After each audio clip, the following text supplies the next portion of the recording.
The Global Systems Institute has done a huge amount of work on climate tipping points, which are really scary things. What we're also now looking at are what we would describe as positive tipping points. So we look at things that could change, that would make things better. So for instance, if everyone had solar panels on their roofs, or if all transportation was electric, what difference would that make? And of course we know that at some point in the future, we won't be using fossil fuels anymore. Whether it's 2050, as is the aspiration, or whether it's 2100, which would be a disaster, at some point we'll stop using them.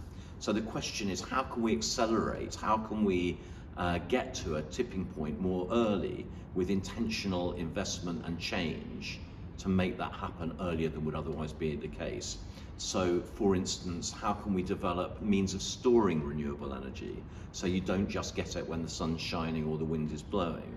And there we have social change, which is when does it become not just acceptable, but the done thing, the thing that everyone would do to move to electric transportation, to move to renewable energy for their homes.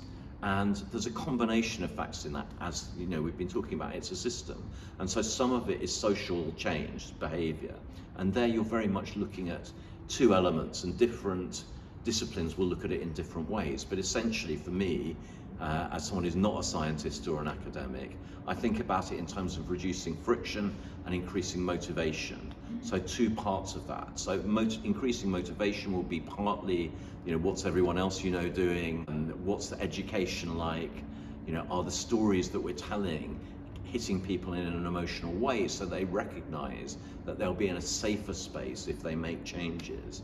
And partly the friction is reducing costs. So of course, in Norway, it's been cheaper to buy electronic vehicles than combustion engine vehicles for some time. Now more than half of the market for new cars in Norway is EV.